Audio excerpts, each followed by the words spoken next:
Hello friends, Satish my study में आपका स्वागत है। दोस्तों, आज के लेक्चर में हम एक न्यू चैप्टर शुरू करेंगे जिसका नाम है पृथ्वी का भूगर्भिक इतिहास। आज हम पृथ्वी के भूगर्भिक इतिहास के बारे में जानेंगे। दोस्तों, इसको जानने से पहले हमें ये जानना होगा कि जो हमारी पृथ्वी है वो कितने वर्ष पुरानी है। तो वैसे वैज्ञानिकों का मानना है, उनका अनुमान है कि हमारी पृथ्वी की जो आयु है वो है 4.6 अरब वर्ष। 4.6 अरब वर्ष ऐसा क्या किया गया है, अनुमान लगाया गया है, अनुमान। लेकिन बात करें जो पत्थर होते हैं, तो पत्थरों के गणना के अनुसार जो हमारी पृथ्वी की जो आयु है वो है 3.9 अरब वर्ष। अरब वर्ष किसके अनुसार? पत्थरों के गणना के अनुसार। अब इसका क्या मतलब है? इसका मतलब ये है कि जो हमारी पृथ्वी है, तो इसमें देखा गया है कि जो हमारी पृथ्वी पे सबसे पुराना पत्थर कौन सा है, और वो जो पत्थर है उस पत्थर का अध्ययन करके यह पता किया गया है कि वो पत्थर कितने वर्ष पुराना है, और तब जाके यह अनुमान लगाया गया है, यानी तब ये व्याख्या की गई है कि हमारी पृथ्वी 3.9 अरब वर्ष पुरानी है। तो किसके आधार पे? पत्थरों के आधार पे। उसके बाद से जो सबसे पहले वैज्ञानिक आते हैं, कार्स्टेड बफन, उन्होंने ही पृथ्वी के भूगर्भिक इतिहास को समझाने का यानी व्याख्या करने का प्रयास किया था। तो कौन से वैज्ञानिक है? तो उनका क्या नाम है? उनका नाम है कार्स्टेड बफन।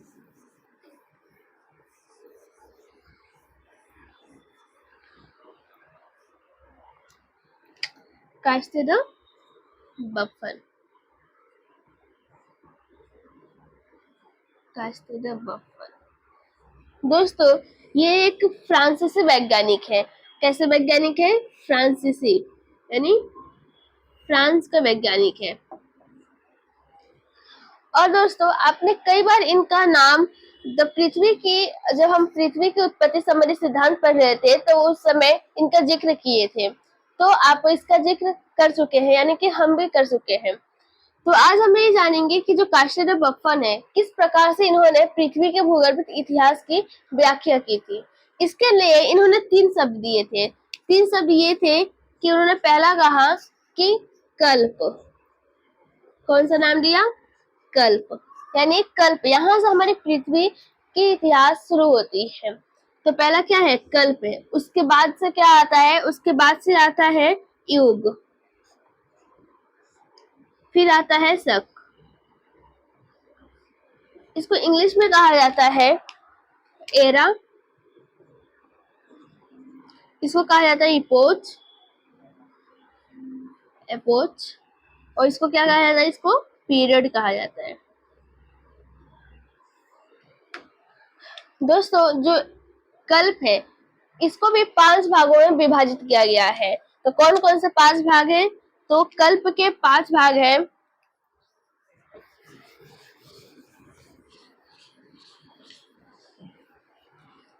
तो कल्प के कितने भाग हैं? कल्प के 5 भाग हैं। कल्प, इसको 5 भागों में विभाजित किया गया है, जिसमें से जो पहला है उसका नाम है आद्य पुराजीवी कल्प। क्या नाम है उसका? आद्य पुराजीवी कल्प या महाकल्प। महाकल्प, आप इसको कल्प कहिए या फिर महाकल्प कहिए, दोनों एक ही है। आप इसको कल्प भी कह सकते हैं या फिर महाकल्प भी कह सकते हैं। उसके बाद से आता है पुराजीवी महाकल्प। पुराजीवी महाकल्प।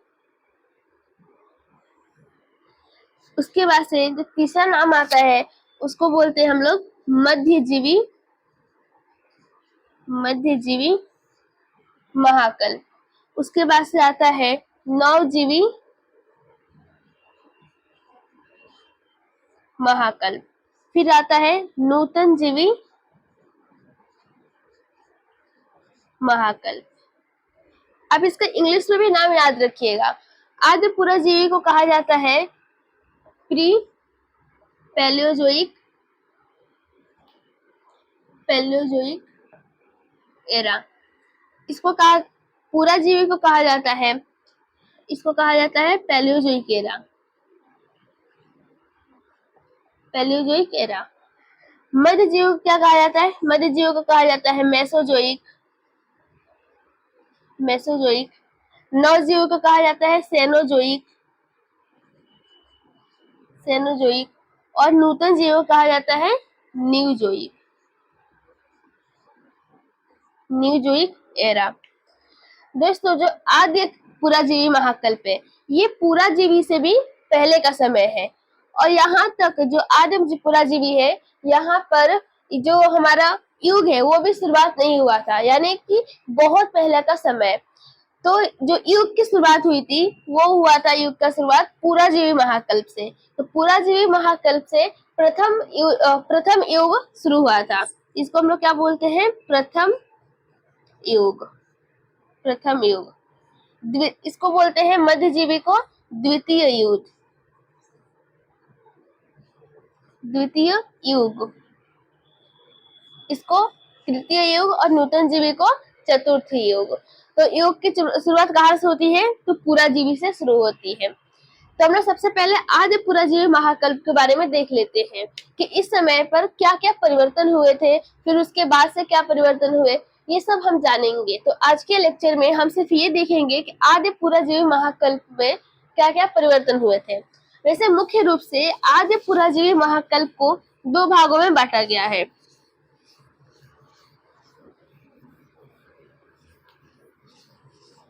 कितने भागों में बांटा गया है? तो इसको बांटा गया है दो भागों में। मैं इसको अच्छे से लिख देती हूँ।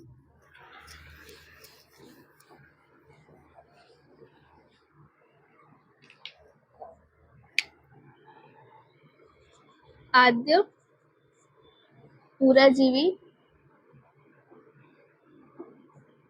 महाकल्प। दोस्तों, इसको मुख्य रूप से कितने भागों में बांटा गया है? दो भागों में। तो पहला कौन सा है? पहला है आर्कियन,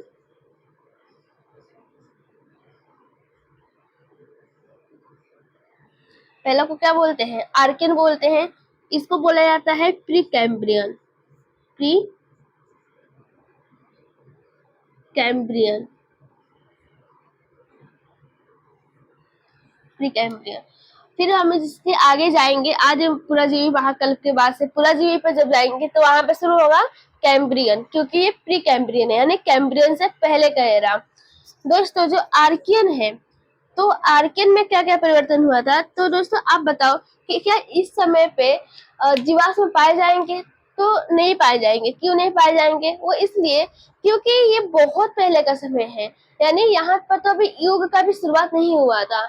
युग का शुरुआत देखिए तो पुराजीवी महाकल्प से हुआ था। तो इसलिए आद्य पुराजीवी में यहाँ पे क्या हुआ था? युग की शुरुआत भी नहीं हुई थी, तो इसलिए बहुत पहले का समय है। तो क्या आर्कियन अभी प्री कैम्ब्रियन से भी आगे का समय है आर्कियन। तो क्या यहाँ पे जीवाश्म पाए जाएंगे? जब जीव जंतु नहीं पाए जाते हैं तो क्या जीवाश्म कैसे पाए जा सकते हैं? क्योंकि जब तक जीव जंतु नहीं रहेंगे, पेड़ पौधे नहीं रहेंगे, तो जीवाश्म नहीं होगा। तो इसलिए यहाँ पे जीवाश्म का अभाव होता है। इसमें क्या होता है? आर्कियन युग में, आर्कियन आर्कियन में जीवाश्म का अभाव होता है, इसमें जीवाश्म नहीं पाया जाता है।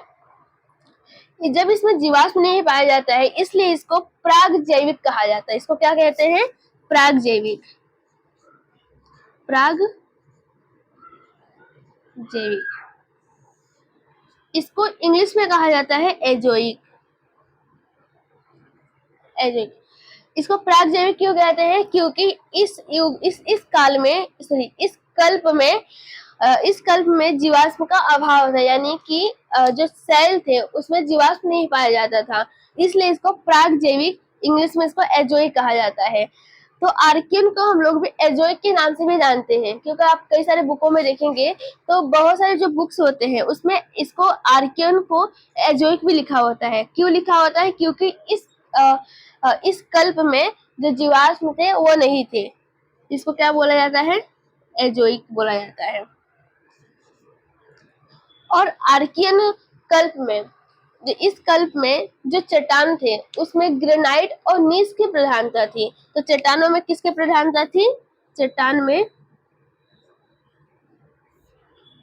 ग्रेनाइट और नीस की प्रधानता थी, जिसके वजह से ग्रेनाइट और नीस की प्रधानता होने की वजह से यहाँ पे लोहा और सोना तत्व की भी प्रधानता थी। तो किस तत्व की प्रधानता थी? लोहा और सोना।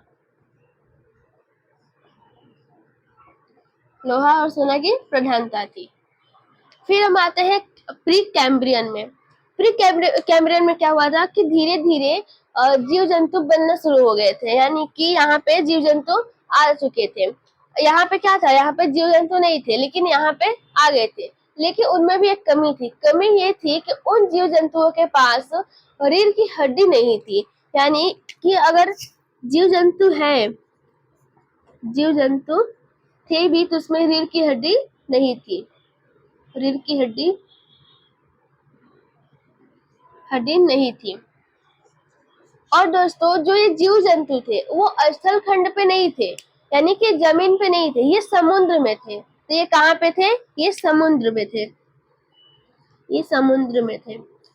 और उस समय प्री कैम्ब्रियन कल्प में इस समय जो समुद्र था वो बहुत गर्म था। गर्म क्यों था? क्योंकि ये बहुत पहले का समय है। ये जो आद्य पुराजीवी महाकल्प में बहुत पहले का समय है, यानी इस समय हमारी पृथ्वी बहुत ही गर्म थे, जिसके वजह से जो समुद्र थे वो भी बहुत गर्म था, यानी समुद्र का पानी गर्म था, जिसके वजह से जो समुद्र में जीव जंतु रहते थे वो गर्म त्वचा वाले थे। तो उनका चमड़ा कैसा था? उनका त्वचा कैसा था? गर्म था। गर्म त्वचा वाले इसमें जीव जंतु पाए जाते थे। लेकिन ये याद रखिएगा कि स्थल खंड पे अभी जीव जंतु नहीं आए थे, वो सिर्फ समुद्र तक ही थे। तो हमने इसमें क्या क्या देखा? हमने पढ़ा पृथ्वी के जो भूगर्भिक इतिहास है, इसमें हमने सबसे पहले देखा कि जो पृथ्वी की आयु कितनी है। तो पृथ्वी की आयु थी 4.6 अरब वर्ष, ऐसा वैज्ञानिकों ने अनुमान लगाया। लेकिन जो हम पत्थर के आधार पर गणना किए थे तो उसके अनुसार हमारी पृथ्वी की आयु आई थी 3.9 अरब वर्ष। उसके बाद से हमने देखा कि जो कार्स्टेड और बफन है, इन्होंने सबसे पहले पृथ्वी का भूगर्भिक इतिहास का व्याख्या करने की कोशिश की थी, और ये फ्रांसीसी वैज्ञानिक थे। इन्होंने 3 शब्द दिए थे। पहला इन्होंने दिया था कल्प, उसके बाद से दिया युग, फिर दिया शक। कल्प को हम लोग बोलते हैं एरा, उसके बाद से युग को बोलते हैं एपोच, और शक को बोलते हैं पीरियड। कल्प को भी 5 भागों में बांटा गया, जिसमें से पहला था आद्य पुराजीवी महाकल्प, दूसरे को बोलते हैं पुराजीवी महाकल्प, फिर तीसरा आता है उसको बोलते हैं मध्यजीवी महाकल्प, फिर चौथा आता है उसको बोलते हैं नवजीवी महाकल्प, फिर 5वां लास्ट जो है उसको बोलते हैं नूतन महाकल्प। नूतन महाकल्प जो है ये सबसे लास्ट का, यानी सबसे नया वाला है। जो आद्य पुराजीवी महाकल्प है इसको भी 2 भागों में बांटा गया है। एक है आर्कियन, दूसरा है प्री कैम्ब्रियन। आर्कियन को एजोइक कहा जाता है। एजोइक किस लिए कहते हैं? क्योंकि इसमें जीवाश्म का अभाव था, जिसके वजह से इसको प्रागजैविक या एजोइक कहा जाता है। इस समय जो चट्टान थे उसमें ग्रेनाइट और नीस की प्रधानता थी, जिसके वजह से सोना और लोहा की तत्व की भी प्रधानता थी। उसके बाद से आता है प्री कैम्ब्रियन। प्री कैम्ब्रियन में धीरे धीरे जीव जंतु आ गए थे, लेकिन उनके पास रीढ़ की हड्डी नहीं थी, और ये जीव जंतु समुद्र में थे। और जो समुद्र का पानी था उस समय बहुत गर्म था, क्योंकि हमारी पृथ्वी भी बहुत गर्म थी, जिसके वजह से गर्म त्वचा वाले जीव जंतु इस समय पाए गए थे। दोस्तों, आज के लेक्चर में सिर्फ इतना ही पढ़ेंगे। नेक्स्ट लेक्चर में हम आगे का जो आगे का टॉपिक्स है उसको कवर करेंगे। Thank you.